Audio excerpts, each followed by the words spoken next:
여호와여 보시옵소서. 주께서 누구에게 이같이 행하셨는지요. 여인들이 어찌 자기 열매 곧 그들이 낳은 아이들을 먹어오며 제장들과 손자들이 어찌 주의 성소에서 죽임을 당하오리이까. 늙은이와 젊은이가 다 길바닥에 엎드려졌사오며 내 처녀들과 내 청년들이 칼에 쓰러졌나이다. 주께서 주의 진노의 날에 죽이시되 긍휼히 여기지 아니하시고 도륙하셨나이다. 주께서 내 두려운 일들을 사방에서 부르시기를 절기 때 무리를 부름같이 하셨나이다. 여호와께서 진노하신 날에는 피하거나 남은 자가 없나이다. 내가 낳아 기른 아이들을 내 원수가 다 멸하였나이다. 하나님의 말씀입니다. 하나님께 감사합니다. 2장 1절에서 10절 앞에 단락에서는 하나님께서 내리신 심판으로 인해서 파괴된 예루살렘의 모습을 제3의 목격자의 관점에서 기술을 했습니다.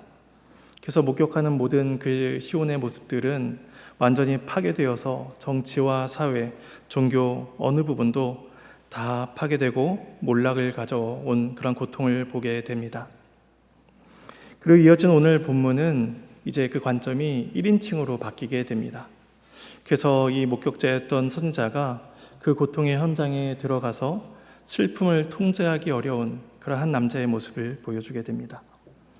남자는 예루살렘을 향해서 탄식하며 또 예루살렘을 향해서 하나님께 기도하라 라고 호소하게 됩니다.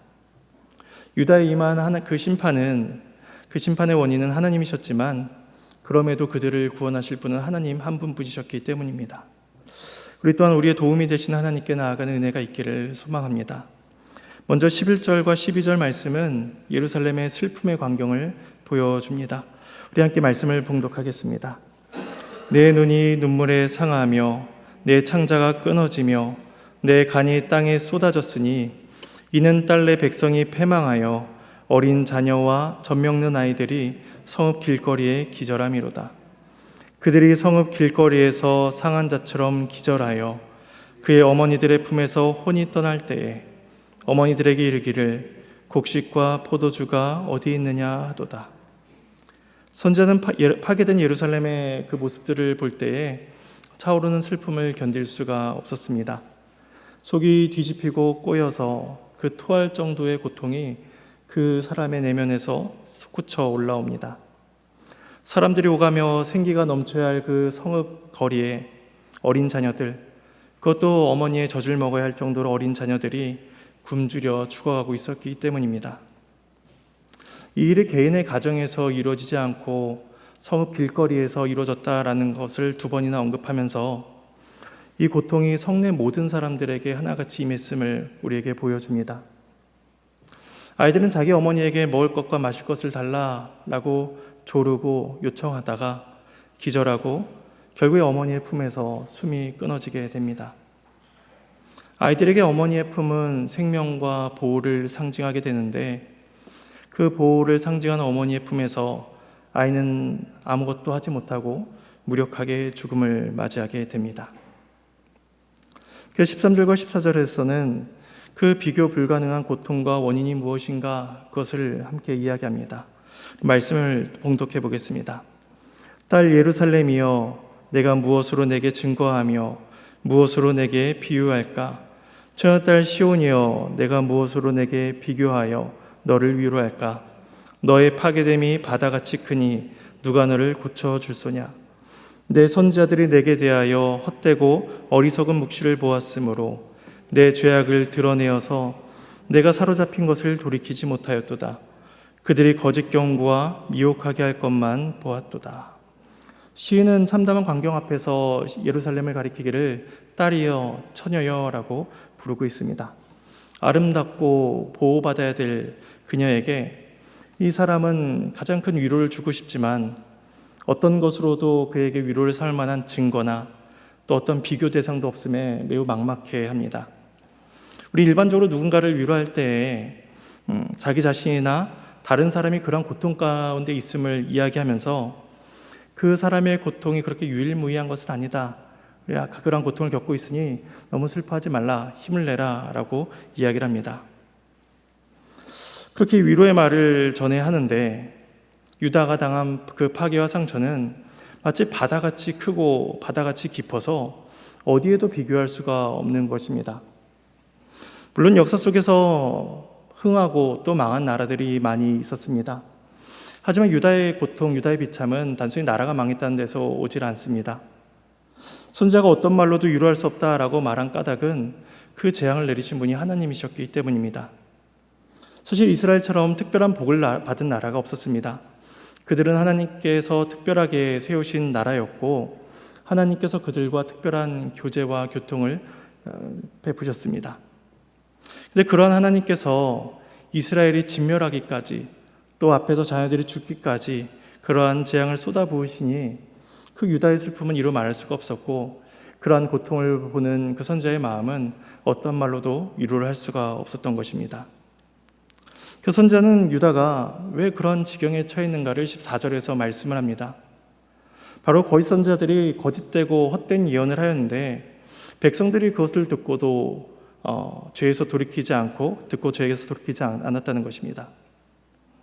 그래서 예레미야는 그 유다에게 났던 그 상처를 거짓 선지자들과 연결을 짓습니다. 예레미야 6장 14절에서 이렇게 말씀을 합니다. 그들이 내 백성의 상처를 가볍게 여기면서 말하기를 평강하다 평강하다 하나 평강이 없도다. 그러니까 유다 백성들 안에는 하나님의 말씀으로부터 벗어난 것으로 말미암는 그러한 상처가 이미 그들 안에 나고 있었습니다. 상처가 났으면 그것을 잘 치료하고 상처가 덧나질 않도록 잘 이렇게 살펴야 되는데 거짓 선지자들은 유다 안에 있는 상처를 보면서 괜찮다고 이야기합니다. 평강하다 평강하다 평강하다 그렇게 백성들을 속입니다. 그러니까 어느 누구도 그 상처를 돌아보지 않았고 어느 누구도 그 상처를 고치려고 하지 않습니다. 그들의 고통은 점점 더 커졌고 치명상을 유다에게 가하게 됩니다. 그래 오늘 본문에서 예레미야 선지자는 너희들의 고통 상처가 바다보다 크다, 바다처럼 깊다라고 이야기합니다. 이것이 유다가 당한 고통의 또 원인이었습니다. 15절과 16절에서는 그러한 유다를 향하여 조롱하는 사람들의 모습이 나오고 있습니다. 우리 함께 말씀을 또 봉독하겠습니다. 모든 지나가는 자들이 다 너를 향하여 박수치며 딸 예루살렘을 향하여 비웃고 머리를 흔들며 말하기를 온전한 영광이라 모든 세상 사람들의 기쁨이라 일컫던 성이 이 성이냐 하며 내 모든 원수들은 너를 향하여 그들의 입을 벌리며 비웃고 이를 갈며 말하기를 우리가 그를 삼켰도다. 우리가 바라던 날이 과연 이 날이라. 우리가 얻기도 하고 보기도 하였다 하도다. 지나가는 사람들이 딸 예루살렘을 보면서 박수치며 비웃고 머리 흔들며 빈정거립니다. 이것이 너희들이 과거 이야기했던 그 온전한 영광의 성이냐, 세상 사람들의 기쁨이라 일컫던 그 성이냐라고 이렇게 조소합니다. 이 지나가는 사람들은 과거에 이 시온이 그 위로를 동정을 바랬던 사람들입니다. 그 예레미야가 1장 12절에서 이렇게 말씀을 했었습니다. 지나가는 모든 사람들이여 너에게는 관계가 없는가 나의 고통과 같은 고통이 있는가 볼지어다. 여호와께서 그의 진노하신 날에 나를 괴롭게 하신 것이로다. 이렇게 말하면서 지나가는 사람들의 어떤 동정심을 호소했었습니다. 근데 그 지나가는 사람들은 예루살렘의 호소에 무관심하게 지나갑니다. 그런데 그 호소에도 아무런 응답도 하지 않았던 자들이 이제는 동정이 아니라 경멸과 조롱을 보내고 있는 것입니다. 또한 시온의 원수들은 입을 벌려 웃고 이를 갈며 말합니다. 우리가 바라던 날이 바로 이 날이다. 우리가 드디어 그 시온의 멸망을 바라보는도다 라고 만족해야 합니다. 그들이 예루살렘을 점령할 수 있었던 것은 그들의 힘이나 그들의 정당성 때문이 아니라 유다 백성이 하나님께 범죄했기 때문에 그 결과로서 얻은 것이었습니다. 그럼에도 원수들은 자신들의 그 불의한 승리, 그것에 도취되어서 예루살렘을 조롱합니다. 이러한 지나가는 사람들, 원수들의 태도는 어느 누구도 유다 백성들에게 위로를 줄 수 없다는 사실을 우리에게 보여줍니다. 근데 이것은 13절에서 있었던 질문을 통해서도 그 답을 우리는 확인하게 됩니다. 왜냐하면 13절 말미에서 마지막 부분에 누가 너를 고쳐줄 소냐, 누가 너를 고쳐주겠느냐라고 이렇게 질문을 합니다. 근데 그 질문에 이어진 이 세 부류의 사람들, 이 모두들이 유다를 낫게 할 수가 없는 것입니다. 그 14절에 등장하는 거짓 선지자들, 이들은 상처를 고쳐주기는커녕 더 심각하게 만듭니다. 그리고 15절에 등장한 지나가는 사람들은 위로가 아니라 조롱을 던집니다. 그리고 16절에 등장한 원수들은 조금의 자비도 베풀지 않습니다. 그러니 13절에서 누가 너희를 고쳐주겠느냐라는 그 질문에 결국에 우리는 아무도 없다, 아무도 없습니다 라는 그 답을 내리게 됩니다. 결국 유다가 바라봐야 될 대상은 그들의 거짓 선지자들, 지나가는 사람들, 어떤 원수들, 적군들이 아니라 바로 하늘에 계신 하나님이심을 선지자가 그들에게 가르쳐 주고 있는 것입니다. 그래서 선지자는 시온을 향해서 여호와께 부르짖으라 이제 호소하게 됩니다. 그게 17절에서 19절 말씀입니다. 우리 함께 말씀을 봉독하겠습니다. 여호와께서 이미 정하신 일을 행하시고 옛날에 명령하신 말씀을 다 이루셨으며 긍휼히 여기지 아니하시고 무너뜨리사 원수가 너로 말미암아 즐거워하게 하며 내 대적자들의 뿔로 높이 들리게 하셨도다. 그들의 마음이 주를 향하여 부르짖기를 딸 시온의 성벽아 너는 밤낮으로 눈물을 강처럼 흘릴지어다. 스스로 쉬지 말고 내 눈동자를 쉬게 하지 말지어다. 초저녁에 일어나 부르짖을지어다. 내 마음을 주의 얼굴 앞에 물쏟듯 할지어다. 주려 기진한 내 어린 자녀들의 생명을 위하여 주를 향하여 손을 들지어다 하였도다. 유다의 멸망은 우연이 아니라 하나님의 말씀의 성취였습니다. 신명기 28장에서는 축복과 저주를 말씀하시는데 특별히 28장 49절에서 53절 단락에서는 이 예레미야 애가에서 나오는 그 고통이 거의 비슷하게 나타나고 있습니다. 그것은 언약에 신실하지 않은 유다 백성들이 당할 심판이었던 것입니다. 그러니까 고통의 원인은 사실 하나님께 있는 것이 아니라 유다 백성들 그 스스로에게 있었던 것이죠. 그래서 이스라엘이 언약에 신실하지 않았음을 그들은 계속해서 확인해야 됐습니다. 그리고 하나님은 그 언약의 말씀대로 그들을 징계하시고 그들을 꺾으셨고 반대로 이방을 높이십니다. 그래서 예레미야가 2장 3절에서 이스라엘의 모든 뿔을 꺾으셨도다 라고 말을 하는데 오늘 본문 2장 17절에서는 대적들의 뿔을 높이 들리셨도다 라고 이야기하고 있는 것이죠. 그러니까 이 2장 3절과 2장 17절에 뿔을 꺾고 뿔을 높이 들리시는 그 모든 행위의 주체는 다 하나님이십니다. 하나님이 꺾으시고 하나님이 높이 드시는 것이죠. 그래서 선지자는 시온을 향해서 말하고 있습니다. 주를 향하여 부르짖으라 라는 것입니다. 이때 예루살렘 성벽을 의인화해서 성벽을 향해서 이야기합니다. 성벽에게 밤낮으로 눈물을 흘리며 기도하라 라고 촉구하는 것이죠. 이 성벽은 성의 경계를 이룹니다. 그러니까 성의 경계를 이루는 것이기 때문에 성벽이 기도한다는 것은 결국 그 성벽 안에 거주하고 있는 모든 사람들이 기도해야 한다는 것입니다. 하나님의 언약 백성들이 하나님 앞에 다 부르짖어야만 합니다. 그들은 밤낮으로 울며 쉬지 않고 기도해야 합니다. 유대인들의 하루가 시작되는 초저녁부터 밤 동안 일어나 부르짖어야만 하는 것입니다. 특별히 마음을 주 앞에 물쏟듯 하라라고 이야기하고 있는데 이것은 그들 안에 있는 그 깊은 내면에 있는 모든 것까지 내어 쏟으라라고 진실한 기도를 하라라고 이야기하고 있는 것입니다. 그 선지자는 유다를 향해서 그렇게 기도하되 특별히 길거리에서 어머니의 품 안에 죽어가던 그 어린 아이들을 기억해서라도 하나님의 긍휼을 구하라라고 강력히 촉구합니다. 그래서 마지막 20절에서 22절은 이제 선자의 기도와 그 부르짖음의 대상이 하나님이심을 이제 상기시킵니다. 마지막 말씀을 함께 또 봉독하겠습니다. 여호와여 보시옵소서 주께서 누구에게 이같이 행하셨는지요. 여인들이 어찌 자기 열매 곧 그들이 낳은 아이들을 먹어오며 제장들과 선자들이 어찌 주의 성소에서 죽임을 당하오리이까. 늙은이와 젊은이가 다 길바닥에 엎드려져 싸우며 내 처녀들과 내 청년들이 칼에 쓰러졌나이다. 주께서 주의 진노의 날에 죽이시되 긍휼히 여기지 아니하시고 도륙하셨나이다. 주께서 내 두려운 일들을 사방에서 부르시기를 절기 때 무리를 부름같이 하셨나이다. 여호와께서 진노하시는 날에는 피하거나 남은 자가 없나이다. 내가 낳아 기른 아이들을 내 원수가 다 멸하였나이다. 이제 선자는 여호와를 향해서 직접 기도합니다. 하나님의 심판의 결과로서 그 유다 백성들이 당하는 그 참담한 상황을 하나님께 아뢰므로써 주께서 자비와 긍휼을 베풀어 주시고 주께서 그들을 회복시켜 주시기를 간절히 기도합니다. 그래서 선지자는 이스라엘에 당한 그 비참한 상황을 하나님께서 바라봐 주시기를, 목도해 주시기를 청원합니다. 네 가지 비참한 상황이 이제 언급되고 있는데, 첫 번째는 여인들이 자신이 낳은 아이들을 잡아먹었다는 것입니다. 가장 기본적인 윤리와 사랑조차 파괴된 것입니다. 그리고 두 번째로 제사장들과 선지자들이 주의 성소에서 죽임을 당합니다.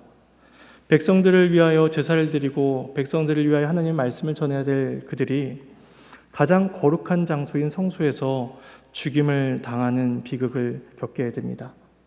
이것은 하나님과 이스라엘의 관계가 완전히 단절되었음을 보여줍니다. 그리고 세 번째는 노인과 젊은이, 처녀들과 남자 청년들이 다 죽임을 당했다는 것입니다. 나라를 지탱해줄 힘과 소망이 모두 사라지게 된 것이죠. 유다는 더 이상 미래를 꿈꿀 수 없는 나라가 됩니다. 마지막 네 번째는 주께서 두려움을 사방에서 몰려오겠다는 것입니다. 근데 그 두려움이 얼마나 많이 크게 몰려오는지 절기 때에 온 지역의 사람들이 예루살렘을 몰려드는 것처럼 그렇게 큰 두려움이 예루살렘에 가득 몰려들었다라고 고백합니다. 이것이 하나님의 진노로 인한 심판이니 피하거나 숨을 자가 없이 모두 멸절당하게 됩니다. 어떤 학자들은 이 마지막 20절에서 22절 단락이 시온 혹은 선지자가 하나님께 항변하는 것, 하나님께 따지는 것이다 라고 그렇게 설명하기도 합니다. 근데 이것이 이 모든 일들이 유다의 죄 때문이다라는 것을 알고 있는 그 선지자가 결코 하나님께 따지거나 항변할 수 없음을 우리는 알 수 있습니다. 그래서 여기서 선지자는 자신들의 고통, 아픔, 비참함, 슬픔 모든 것들을 다 하나님께 내어놓으면서 하나님께서 그것을 바라봐 주시기를 구하고 있는 것입니다. 하나님의 긍휼을 구하고 있는 것이죠. 하나님께서 그들에게 징계를 내려주신 분이시지만 그럼에도 유다는, 선지자는 다른 데 갈 곳이 없습니다. 다른 신을 찾아갈 수 없고 다른 것에, 어떤 것에 의지할 수가 없습니다. 하나님만이 그들의 유일한 구원자이십니다. 이스라엘이 당한 고통은 모든 사람들에게 슬픔을 주기에 충분합니다. 선지자뿐만 아니라 이 말씀을 읽는 우리들에게도 슬픔을 주기에 충분한 말씀입니다.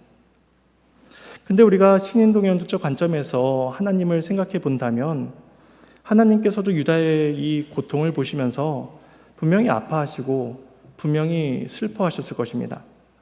왜냐하면 하나님께서 이스라엘을 바라보시며 그들을 내 백성, 내 자녀다라고 말씀하시는데 그들의 고통을 보시면서 하나님께서 결코 무감각하시거나 기뻐하실 리가 없으시기 때문입니다. 그럼에도 하나님께서는 그들을 사랑하셔서 그들을 징계하시면서까지도 그들을 죄에서 돌이키기를 원하십니다. 그러므로 자녀가 부모의 징계를 받더라도 또다시 그 부모의 품에 안기듯이 이스라엘이 그 징계 가운데 나아갈 곳은 결국 하나님의 품밖에 없습니다. 하나님께서 그들을 구원하사 그들을 자녀 삼아 주셨기 때문입니다. 선지자가 온 모든 현실을 주 앞에 아뢰며 여호와여 보시옵소서, 우리의 고통을 보시옵소서라고 기도하였듯이 지금 이 자리에 있는 우리 또한 하나님께서 우리의 모든 상황과 현실을, 아픔과 문제를 바라봐 주시기를 우리 또한 기도해야 할 것입니다. 주께서 우리의 삶을 자세히 보시며 세밀하게 바라보실 때에 주께서 우리의 모든 기도를 응답해 주실 것입니다. 주께서는 주께 나아간 자들에게 응답해 주시고 또 치료해 주실 것입니다. 우리는 우리의 하나님이 우리의 도움이시며 또 우리의 피난처가 되신다라는 사실을 기억하며 우리의 모든 상황을 주 앞에 내어놓고 기도해야 할 것입니다. 주께서 우리를 감찰하시며 주께서 우리를 바라봐 주실 때에 크신 은혜와 긍휼을 베풀어 주실 것입니다. 이러한 은혜가 저와 여러분의 삶 가운데 있기를 간절히 소망합니다.